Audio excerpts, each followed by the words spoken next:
aus der Reihe meines Burgenlexikons. Burgenlexikon von A bis Z. Was Sie schon immer über Burgen wissen wollten oder auch nicht. Von und mit Matthias Hälzel alias der Burgenmeister. P wie Palas. Palas. Kaum ein Begriff fällt auf einer Burgführung häufiger.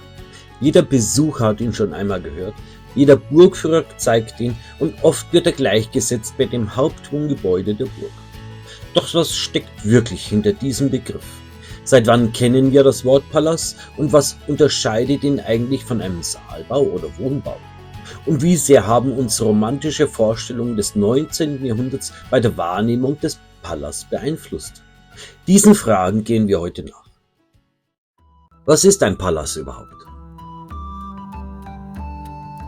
Der Palas ist der repräsentative Wohn- und Festsaalbau einer mittelalterlichen Burg. Meist das architektonisch und sozial wichtigste Gebäude der Anlage. Er vereinte Wohnen, Repräsentation und Verwaltung unter einem Dach. Im Obergeschoss befand sich in der Regel der sogenannte Saal, in dem Bespeisungen, Versammlungen oder Gerichtstage stattfanden. Des Weiteren befanden sich im Palas kleinere beheizbare Wohnräume, sogenannte Kemenaten und auch Wirtschaftsräume wie die Burgküche, sofern diese nicht in einem eigenen Gebäude untergebracht waren. Hier schematisch dargestellt, im Erdgeschoss oder im Kellergeschoss lagern wir, im Erdgeschoss wirtschaften wir, im ersten Stock repräsentieren wir und natürlich in den Geschossen darüber oder auch im ersten Stock, da wohnen wir. Anders als der Turm diente der Palas nicht zur Verteidigung, sondern dem Zuschaustellen von Rang und Ordnung. Schon die Größe und Ausstattung mit Fenstern, Kapellen, Kaminen oder Apporten machten deutlich, wie hochgestellt der Burgherr war. Sei es ein Graf, ein Bischof oder sogar ein König. Eine zeitgenössische Darstellung eines Festes im sogenannten Saal. Und rechts nochmal ein Schnitt durch einen Palas, im Kellergeschoss oder im Erdgeschoss lagern. Dann kommt das Wirtschaften mit der Burgküche zum Beispiel, dann das Wohnen und natürlich der Saal mit Kapelle. Seit wann gibt es den Begriff Palas? Der Begriff Palas wurde erst spät als Bezeichnung für ein bestimmtes Burggebäude verwendet. Die erste urkundliche Nennung stammt aus dem Jahr 1285 und zwar im Kontext der Burg Hohenstauf, der Stammburg des gleichnamigen Kaiserhauses. Dort ist von einem Palas im Sinne eines herrschaftlichen Wohntrakts die Rede. Interessant ist, in der mittelalterlichen Alltagssprache wurde der Begriff kaum verwendet. Stattdessen sprach man allgemein von Domus, Haus oder Aula, Saal. Das Wort Palas leitet sich vom lateinischen Palatium ab, dem Kaiserpalast auf dem Palatin in Rom. Erst die Burgenforschung des 19. Jahrhunderts griff diesen Begriff wieder auf, um damit ein bestimmtes Gebäudekonzept zu beschreiben. Palas, Wohnbau oder Saalbau, was ist der Unterschied? Nicht jeder große Bau auf einer Burg ist automatisch ein Palas. Die Begriffe Palas, Wohnbau und Saalbau werden oft durcheinander geworfen. Dabei gibt es klare Unterschiede. Palas meint konkret den repräsentativen Hauptbau mit Saalgeschoss und oft auch Kapelle.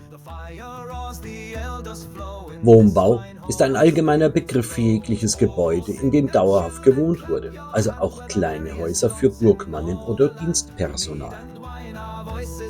Saalbau beschreibt einen Bau mit großem Saal, aber ohne zwingend herrschaftlicher Wohnfunktion. Ein solcher Bau konnte Teil eines Palas sein, musste es aber nicht.